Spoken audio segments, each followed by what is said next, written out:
Je voudrais à mon tour dire très bonne année à tous les participants, au nom de l'INAPSI bien sûr, et à mon nom personnel. Mais comme Ted nous a donné juste 15 minutes pour faire la présentation d'entrée, je vais aller directement dans le sujet.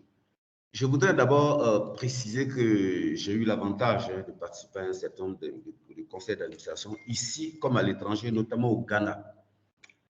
Et donc, j'ai pu constater qu'effectivement, des conseils d'administration peuvent fonctionner comme des équipes, mais d'autres aussi peuvent fonctionner, comme on dit souvent, de manière complètement dysfonctionnelle.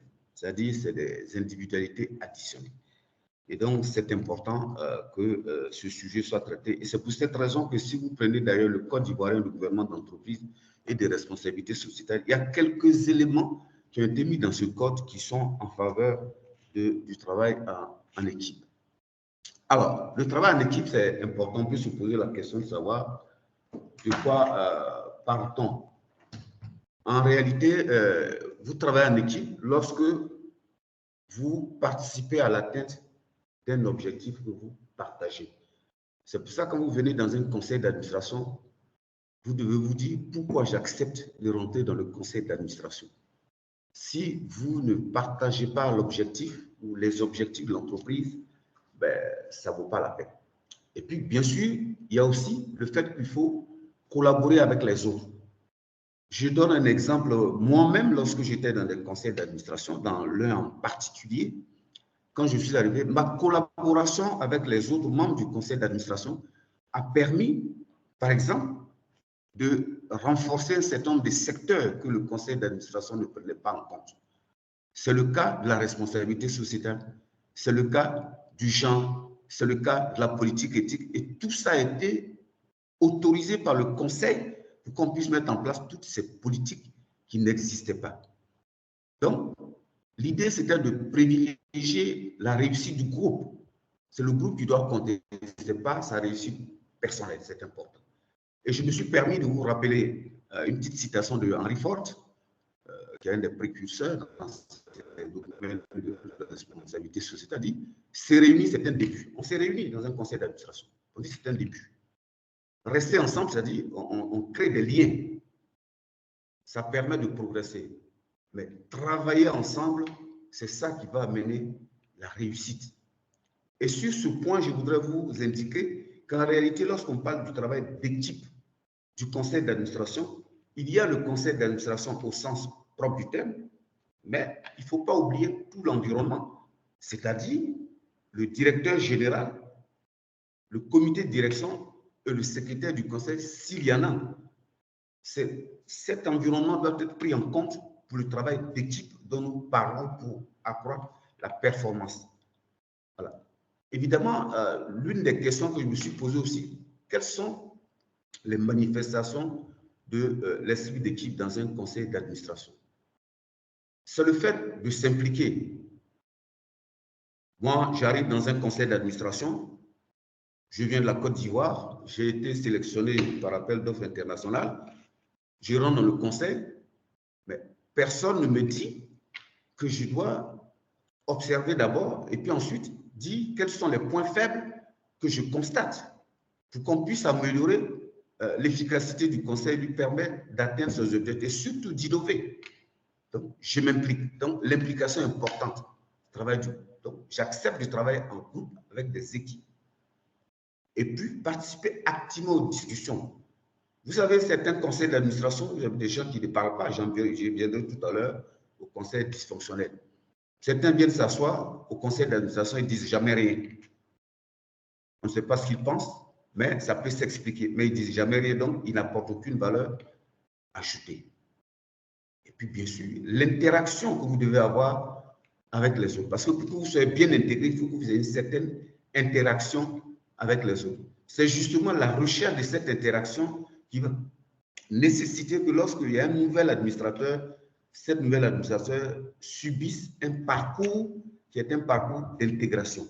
Son intégration doit être réalisée de façon harmonieuse pour faciliter les interactions. Évidemment, si cette faciliter, il y a de bonnes relations qui vont se créer avec les autres membres du conseil et il va y avoir des liens de confiance. Donc, avec un certain nombre d'éléments, puisque nous n'avons pas assez de temps, on peut créer. Mais qu'est-ce qui peut caractériser l'absence d'esprit d'équipe ou, à la limite, comme on dirait, un conseil dysfonctionnel? Il y a des conflits au sein de la direction. Toutes les grosses sociétés qui ont eu des problèmes à travers le monde, c'est l'affaire Iron, des administrateurs qui ont déclaré, par exemple, qu'ils ne disaient rien au conseil d'administration parce que tout était déjà réglé, donc ils ne disaient rien, mais ils pouvaient engager leurs responsabilités. Donc, il y a l'absence de cohésion qui va caractériser un conseil où il n'y a pas d'esprit d'équipe. Et puis, il y a le désengagement de plusieurs administrateurs. Donc, certains administrateurs ne seront pas motivés. Mais pourquoi ils ne seront pas motivés? Si vous avez, par exemple, un président de conseil d'administration qui dit moi, je suis le représentant de telle personne, qui ne laisse pas la parole se libérer, qui ne laisse pas chacun s'exprimer, à un moment donné, ben, les gens, ils ne participent plus. Soit ils ne viennent pas aux réunions, soit ils viennent de façon épisodique, soit quand ils viennent, ils ne prennent pas le risque de parler. Donc ça, lorsqu'on voit ça, ça veut dire qu'il y a un problème. Et puis lorsqu'on n'a pas une vision commune, une vision partagée, c'est pour ça que lorsque quelqu'un rentre nouvellement dans le conseil d'administration, il y a un travail à faire avec le président du conseil d'administration, avec le directeur général, avec certains membres du conseil d'administration pour qu'ils comprennent bien les visions. Évidemment, si vous avez un conseil d'administration qui ne participe pas de façon active à l'élaboration du plan stratégique et tout, au moment où on va dérouler ce plan stratégique, ça va être un peu compliqué parce qu'il ne comprend pas très bien. Et c'est pour cette raison que nous avons, par exemple, décidé, on ne va pas le présenter ici, mais on a dans ce genre d'exercice qui fait quoi? Il faut que ce soit très clair dans le règlement intérieur de nouvelle génération. Il faut que tout soit indiqué. Et puis, à la question de la responsabilité, j'ai déjà vu qu'un directeur général soit allé négocier la création d'une filiale commune avec une autre société, un autre groupe, sans que le conseil d'administration donne son point de vue. J'ai déjà vu qu'un président de conseil d'administration a signé un contrat sans que le directeur général le sache. Donc, si on ne sait pas très bien quelles sont les prérogatives des uns et des autres, j'ai eu un cas d'ailleurs où depuis Londres, des gens ont appelé ici en Côte d'Ivoire pour dire il y a tel PCA qui est ici, qui vient négocier un prêt pour l'entreprise. Est-ce que les gens sont au courant? Donc, ils ont appelé le DG, bien sûr, qui m'a appelé. Ce n'est pas sa mission. Et la Cour de justice de l'OADA l'a dit clairement.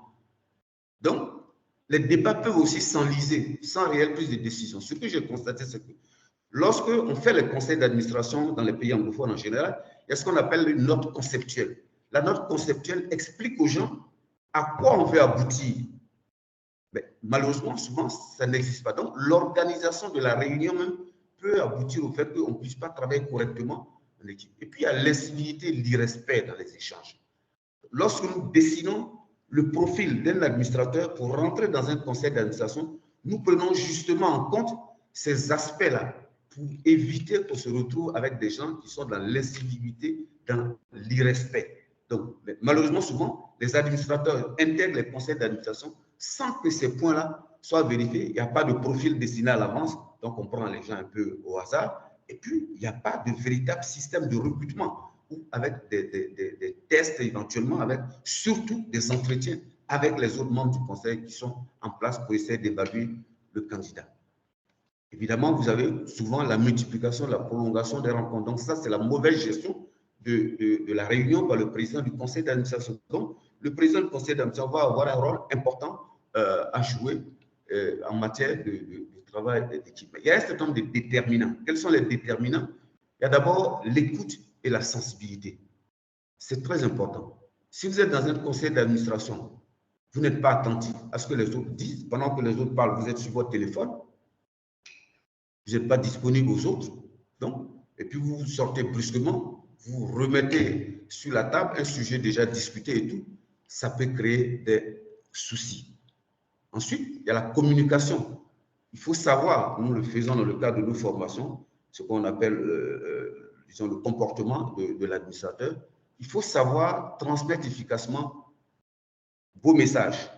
Il que ce soit verbalement, que ce soit par écrit, il faut que ce soit transmis de façon compréhensible, de façon correcte, sans que cela puisse choquer éventuellement quelqu'un en fonction des circonstances et des événements.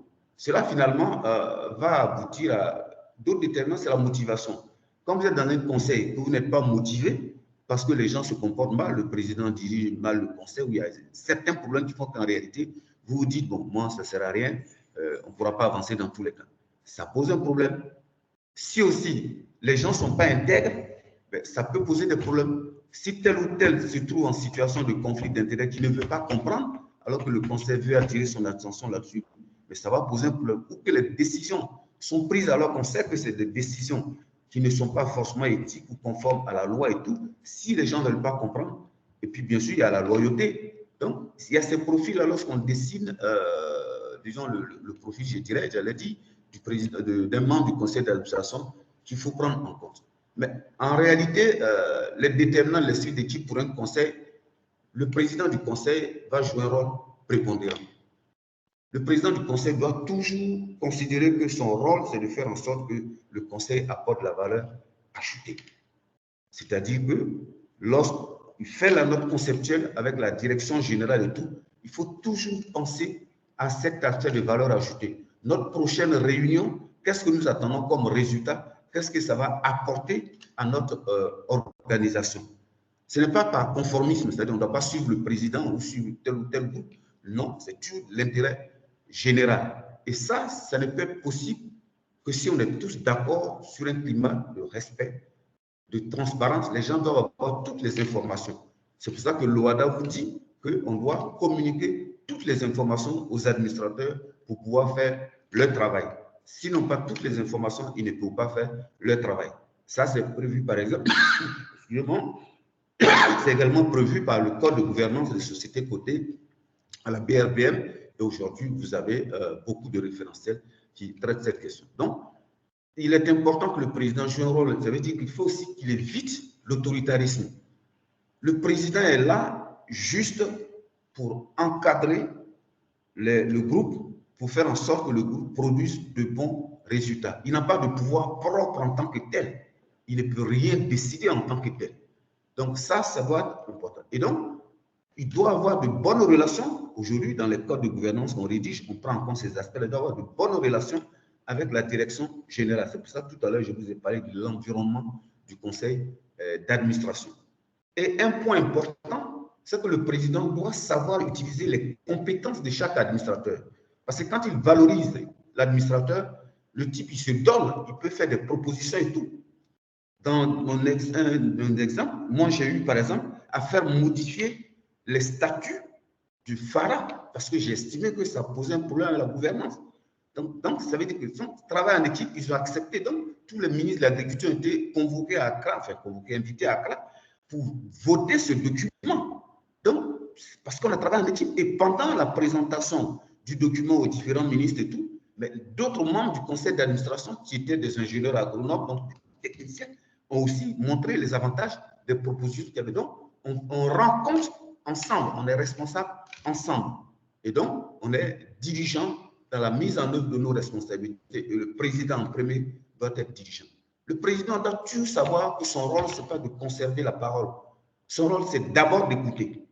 Il écoute, il fait le point, il voit dans quel sens on part, c'est à gauche, c'est à droite. Et puis, si ça plus penser à gauche, on va à gauche. Si ça paraît équilibré, il a le droit effectivement de dire, bon, moi, puisqu'on n'arrive pas à se déparger, voilà la position que j'adopte en tapant sur la table, parce que moi, je l'ai vu plusieurs fois, on dit, on va aller dans tel sens. Et les autres ne disent plus rien, parce qu'on a suffisamment débattu. Mais dans certains cas, les gens qui vont se lever ici pour dire non, ah oui, mais pourquoi on n'est pas tombé d'accord? Pourquoi le président? Mais si on travaille en équipe, justement, pouvoir prépondérant qu'on donne au président, justement, c'est un peu ça, pour mettre fin aux discussions qui peuvent engendrer des problèmes. Et pour ne pas avoir de problèmes, justement, il faut que l'administrateur lui-même adopte une certaine posture. Il doit être tolérant, il doit être condescendant, il doit être responsable, il doit être coopératif. Responsable, je donne un exemple. Quelqu'un sort d'une réunion du conseil d'administration, il dit, mais je m'en vais prendre l'avis de telle personne. Il sort de la réunion, il va prendre l'avis de telle personne pour venir au conseil. Il va venir donner cet avis au conseil d'administration. Mais le conseil d'administration n'a pas à considérer cet avis. Parce qu'en fin de compte, la responsabilité civile et pénale pèse sur chacun des administrateurs. Donc, c'est très important de le savoir. Et c'est pour ça que la responsabilité est un élément essentiel. Alors, les risques que l'esprit d'équipe peut amener quelquefois, c'est que si on ne fait pas attention, on tombe dans ce qu'on appelle la pensée groupale. Mais en général, la pensée groupale va intervenir lorsque il y a des gens qui font des pressions sur les membres du conseil, du conseil. Donc, ils ne peuvent pas parler librement ou on ne donne pas la parole à tout le monde. Donc, la gestion du conseil d'administration va faire qu'on va suivre, voilà, comme entre guillemets les moutons de Paris, comme certains diraient, on va suivre. Donc, on ne doit pas tomber dans la... Il faut faire attention de ne pas tomber dans cette situation. Et c'est pour ça que de plus en plus, il y a une nouvelle pratique qui est, on est bien sûr aux États-Unis, les pays anglophones, qui est le board observer, c'est-à-dire il y a un expert qui va venir assister à quelques réunions du conseil d'administration et qui va indiquer aux membres du conseil d'administration et au président les points faibles du conseil. Ça, c'est vraiment de façon interactive. Ça n'a rien à voir avec l'évaluation qu'on va venir faire de façon plus. Donc, c'est important pour le président de savoir préparer les ordres du jour, de savoir conduire les réunions, de savoir accueillir les nouveaux membres du conseil d'administration, d'avoir de bonnes relations avec la direction générale. Parce que quand il n'y a pas de bonnes relations avec la direction générale, la direction générale peut s'entendre avec certains membres du conseil, le président s'entend avec d'autres membres du conseil. Automatiquement, le conseil est divisé, devient dysfonctionnel, ça devient difficile de prendre les décisions. Donc, c'est très important de garantir cette cohésion du conseil d'administration pour que, comme on dit, le travail d'équipe soit possible. Alors, pour cela, il faut qu'au minimum, comme on doit ramener un conseil qui est dysfonctionnel, comme celui que je vous ai décrit tout à l'heure, il faut une certaine loyauté. Donc, quand vous avez participé à une délibération, et puis finalement, votre point de vue n'est pas passé, mais vous appuyez quand même la décision du conseil. Moi, j'ai vu des cas où, je vais vous donner deux exemples.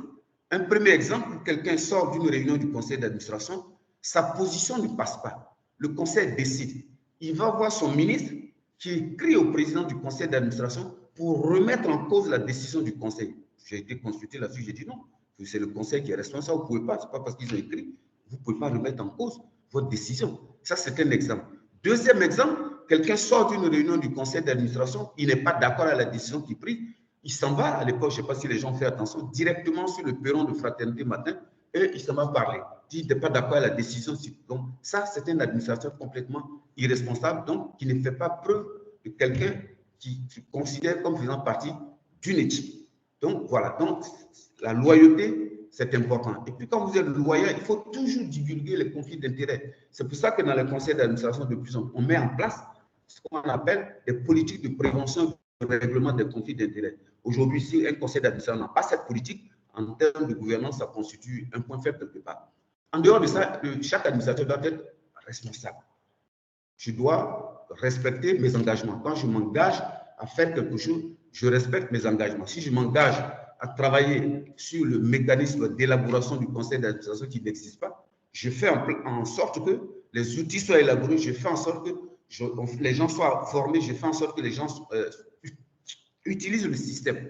C'est un engagement que j'ai pris. Si je m'engage à élaborer le code de gouvernance, le code d'éthique, pardon, de l'organisation, avec d'autres, il faut que ce soit fait. Donc, il y a un certain nombre d'engagements, je parle des expériences que j'ai eu à vivre, effectivement. L'altruisme, donc on est là, c'est l'intérêt de l'organisation qui doit compter, pas son intérêt personnel. Pas son intérêt personnel. J'ai vu des cas où des PCA, c'est arrivé, demandent des choses exceptionnelles à des directeurs généraux. Lorsque les directeurs généraux disent, bon, c'est un peu difficile, ce n'est pas prévu au budget, en fait, bref, ça crée des problèmes. Et souvent, le problème qui est créé, mais on va toujours tenter d'embêter le directeur général au cours des réunions du conseil d'administration quand le directeur général est présent. Or, vous savez que le conseil est alimenté par des informations qui sont donnés par la direction générale. Donc, c'est important d'avoir cette relation vraiment de cordialité, d'efficacité. Alors, la collégialité, c'est-à-dire que, bon, quand on travaille collégialement, la décision est collégiale. J'accepte d'être en désaccord, je ne suis pas d'accord, mais c'est ça la décision. Je donne un exemple, il y a eu des évaluations de conseil d'administration, restitution devant tout le monde, un membre ou une membre, précisément une dame, membre du conseil d'administration, le résultat lui est donné pour dire son résultat n'est pas bon, mais il va être le président du conseil lui dit nous allons demander à votre organisation de désigner quelqu'un d'autre à votre place. À votre place. Vous voyez? Donc là, la personne, elle n'a pas contesté, elle n'a rien dit du tout puisque l'évaluation n'est pas bonne. Elle est en désaccord, mais elle n'a pas été désagréable. C'est ça aussi l'esprit d'équipe. Mais il y a la question de l'intégrité. Question de l'intégrité, j'ai eu une situation dans un conseil d'administration où il y avait différentes personnes du monde, de bailleurs de fonds, un peu tout le monde. Et donc là, vous avez quelqu'un qui représente une des régions de l'Afrique, mais qui ne devait pas représenter la région en question, au motif qu'il y avait une crise dans cette partie de l'Afrique. Et à chaque fois, on lui dit mais d'aller rentrer en contact avec les gens du pays qui devaient avoir un représentant dans le conseil, puisque c'était leur tour dans la région. Mais à chaque fois, il vient vous dire oui, mais je vais être dans. Mais en fait, on s'est rendu compte que comme il y avait des indemnités pour les réunions et tout, à cause de ça, mais en fait, il ne faisait aucune démarche. Donc, à un moment donné, le conseil a dit bon, OK, nous, voilà la décision qu'on prend. On va vous faire remplacer d'autorité en fonction des possibilités que le texte nous donne. Parce qu'on a senti que le gars n'était pas intègre. Donc, quelqu'un qui n'est pas intègre dans un conseil d'administration, c'est dangereux. C'est très dangereux. Et puis, bien sûr, si on veut vraiment avoir l'esprit d'équipe, c'est quelque chose qui est indispensable. Il faut évaluer nécessairement le fonctionnement du conseil d'administration. Mais une vraie évaluation. Parce qu'il y a certaines évaluations qui ne sont pas des évaluations du conseil d'administration. Et puis, quand on a fait l'évaluation du conseil d'administration, il faut faire des recommandations, mettre en place un plan d'amélioration. Parce que s'il n'y a pas tout ça, ça ne sert à rien. Tous les codes de gouvernance, nous, on l'avait déjà prévu dans le code ivoirien, c'était déjà prévu. Tout ça n'est possible, l'esprit d'équipe n'est possible que si vous utilisez l'éthique. J'ai touché à l'éthique quand j'ai parlé de l'intégrité, j'ai parlé de la loyauté. Si vous utilisez l'éthique, c'est très important. L'éthique est considérée comme un élément essentiel de la bonne gouvernance d'entreprise, bonne gouvernance de n'importe quelle organisation. Et cela est prévu par la norme ISO 37000. Donc, si vous n'avez pas cette approche éthique, il est impossible de procéder à la constitution d'un groupe qui travaille vraiment en cohésion, comme un travail d'équipe doit se faire pour être plus performant. Donc, pour terminer, j'allais dire, le plus important pour un conseil d'administration, c'est son efficacité. L'efficacité, c'est vraiment essentiel. Toutes les sociétés, je l'ai dit tantôt, qui ont eu des problèmes au monde, c'était toujours dû par le conseil d'administration. Et il y a d'autres, comme nous n'avons pas assez de temps, mais le profil même des administrateurs qui viennent au conseil d'administration peut contribuer à créer une situation dysfonctionnelle, le profil des administrateurs. Donc ça, c'est un travail de fourmi qu'il y a lieu de faire pour bâtir un système qui peut permettre au conseil de fonctionner en équipe et d'apporter la valeur ajoutée au conseil d'administration. Donc voilà, mesdames et messieurs, on a 15 minutes. Je ne sais pas si j'ai dépassé, mais je ne crois pas. Donc, comme on aura des questions tout à l'heure, peut-être. Donc voilà, un peu comme on a eu juste 15 minutes pour faire la présentation. Donc, on est allé à l'essentiel. Donc voilà ce que je peux vous dire. Merci. Allô? Merci. Merci, Monsieur Traoré Bakari. Nous allons passer tout à l'heure. Vous êtes dans les temps. Vous êtes dans les temps, Monsieur Traoré. Vous êtes dans les temps. C'est bon. C'est bon. C'est bon. C'est Alex Kipré qui réagit en tant que modérateur. Tout à l'heure, on va passer à la série des questions. On veut pouvoir quand même retenir dans ce que vous dites que le profil de l'administrateur est très, très important parce que cet administrateur doit être tolérant, coopérant, mais il doit être aussi responsable. Cette idée de responsabilité est revenue à plusieurs reprises dans votre propos. Il doit être responsable de façon pénale et même civile pour que chaque membre de ce conseil d'administration-là puisse converger vers une cohésion. Vous avez aussi insisté sur le président du conseil d'administration qui ne doit pas suivre de façon moutonnière. Vous avez parlé d'équipe groupale, de façon moutonnière, la direction générale. C'est ce qui pourra apporter, je pense, la plus-value. L'aspect de valeur ajoutée, c'est cela. C'est le fait qu'on ne suive pas de façon moutonnière la direction générale. Vous avez aussi insisté sur les risques, justement. La pensée groupale, ici, vous avez dit, elle doit se faire, mais il peut y avoir quelques risques. Il faut plutôt penser à l'esprit d'équipe. Il faut agréer cela de façon démocratique, c'est-à-dire on peut avoir un point de vue qui ne passe pas, qui est rejeté, parce que c'est la loi du nombre, c'est la loi de l'ensemble, et ce n'est pas parce que, justement, on n'a pas agréé notre point de vue, ce n'est pas parce que notre point de vue a été disqualifié qu'on doit nager à contre-courant. Il faut se faire à l'ensemble, à l'idée de l'ensemble. Et vous avez aussi fini en insistant pour dire que tout ceci n'est valable que si on part dans une approche d'éthique. L'éthique, c'est quoi? C'est la science du bien, l'honnêteté, la loyauté, etc. Donc, avant de revenir vers vous, M. Traoré Bakary, je voudrais d'abord vous remercier pour cette intervention qui, en 15 minutes, nous a donné beaucoup de satisfaction. On reviendra vers vous pour pouvoir avoir de plus amples détails. Et avant cela, après cela, donc, on va passer au deuxième intervenant, au deuxième panéliste, qui est lui, avant, il se présentera bien sûr, mais je dirai un mot rapidement. Il est footballeur de formation, il a été encadreur, il a été entraîneur et il est aujourd'hui président du conseil d'administration de son club de foot qui s'appelle Abidjan City Football Club, qui joue ici en deuxième, troisième division en Côte d'Ivoire. Il a joué à Beveren, il tracera son parcours. Il a joué en Grèce, en Russie, en Belgique, un peu partout. Aujourd'hui, il est président du conseil d'administration de ce club-là. Il va essayer de nous montrer, en fonction du thème, qui est une équipe, un esprit d'équipe pour pouvoir avoir un conseil d'administration performant. Il va nous traiter ce thème-là. Donc, on va laisser la parole à M. Nemarco, qui était formé à l'académie de Jean-Marc Guillou, l'académie de la SEC, qui a fait rêver beaucoup de supporters. Il a comme collègue donc Yaya Touré, le Kolo Touré et tout cela. Donc, la parole est à M. Nemarco.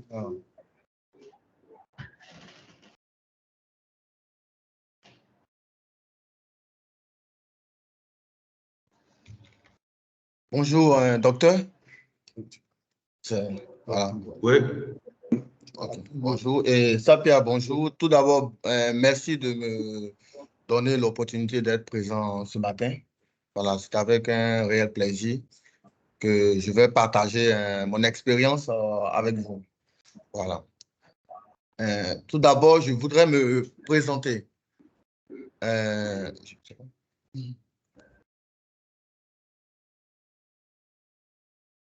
Tout d'abord, je voudrais me présenter. Voilà, je suis un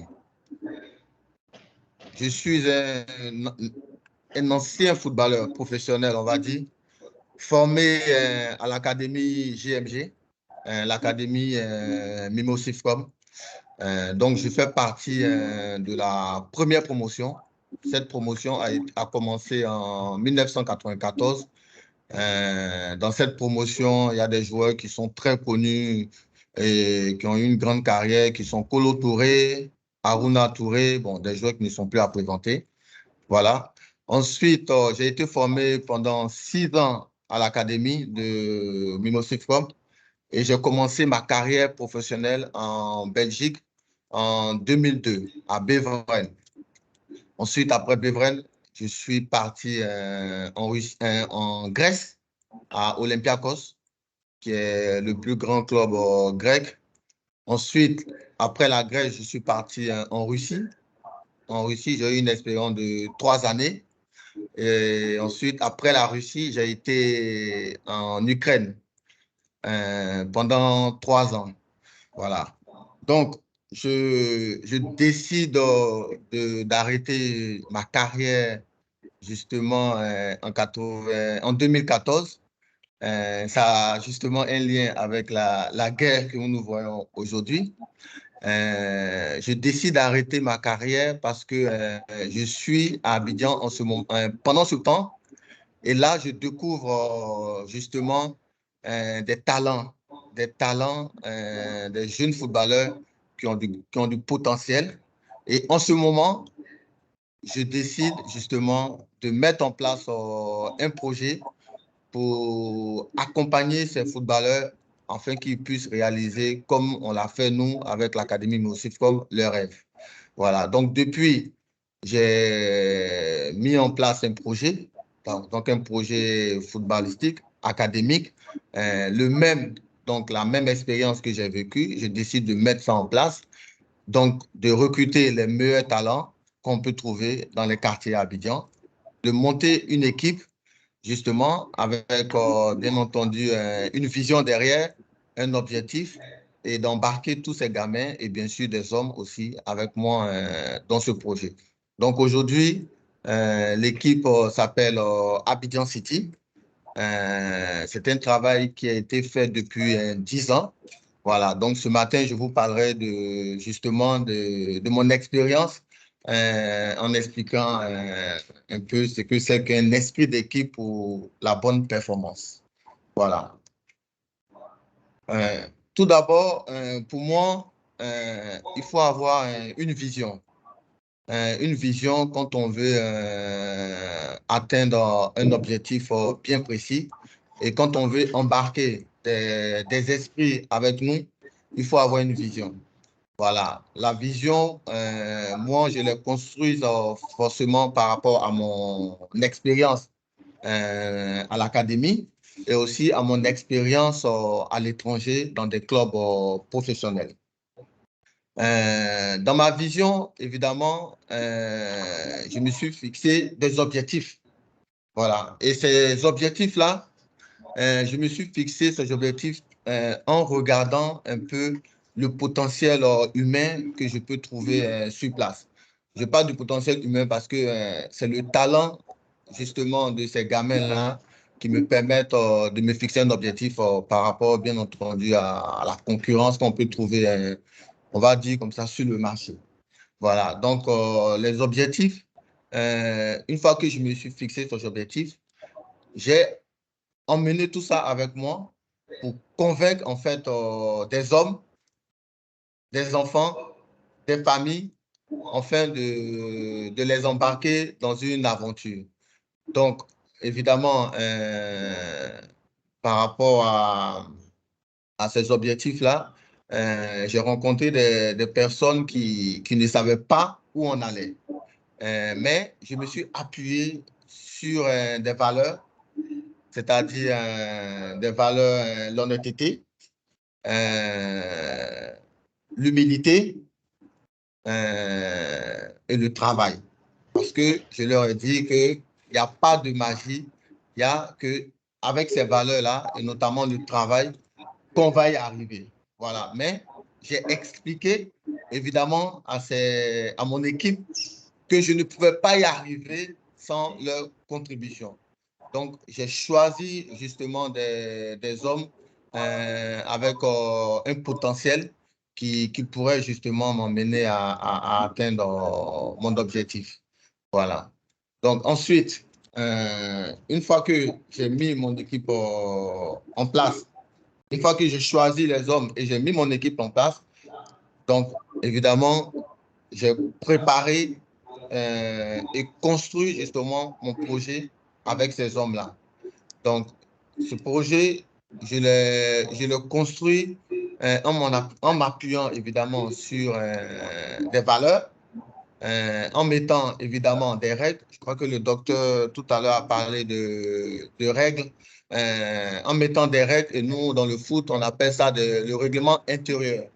Voilà, ce règlement intérieur qu'on trouve, qui est, on va dire, le socle on va dire de l'esprit d'équipe justement que nous mettons en place. Voilà.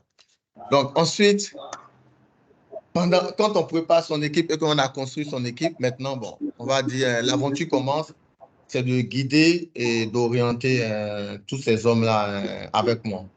Évidemment que je parle avec toute humilité, il faut un certain leadership.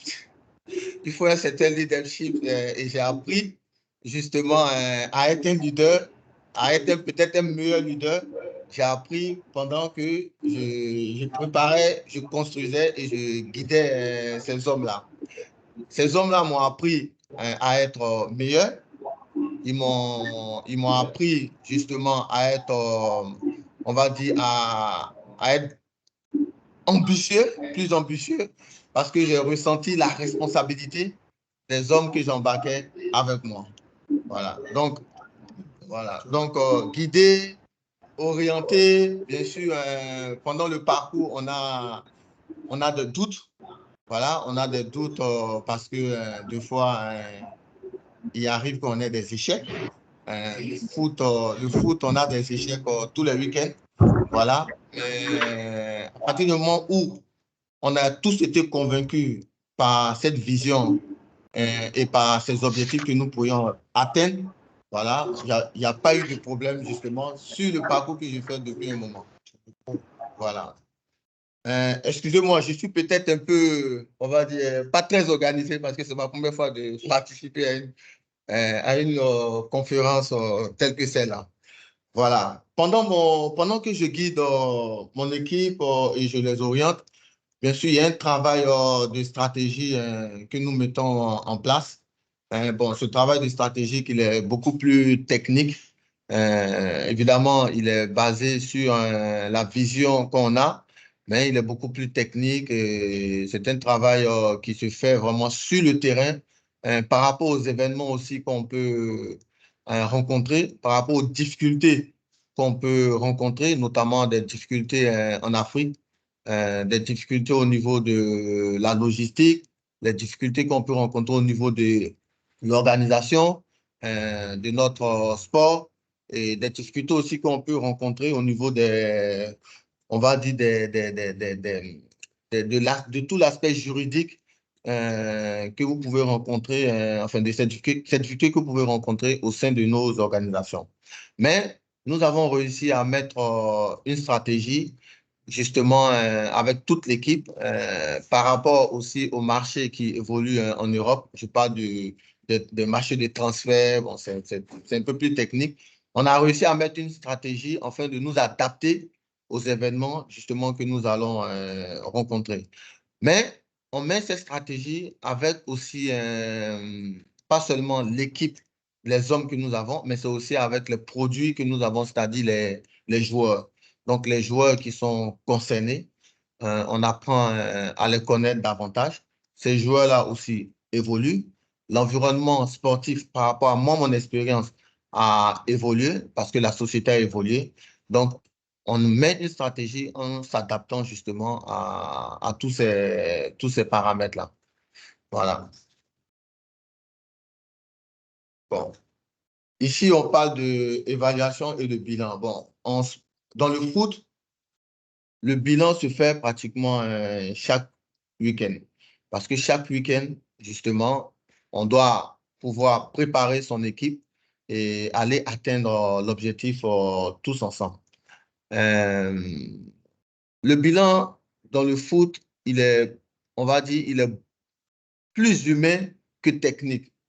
C'est-à-dire que quand on sort d'un match de foot, il faut comprendre que à la sortie de ce match, le résultat n'est plus important.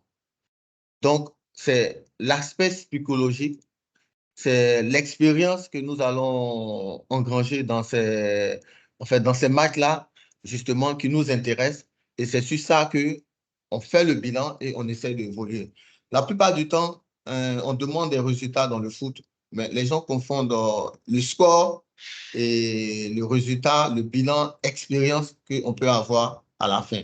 Donc, quand on fait le bilan, on tient compte de l'expérience que l'équipe, de ce que l'équipe a appris en réalité, que ce soit dans la victoire ou dans la défaite.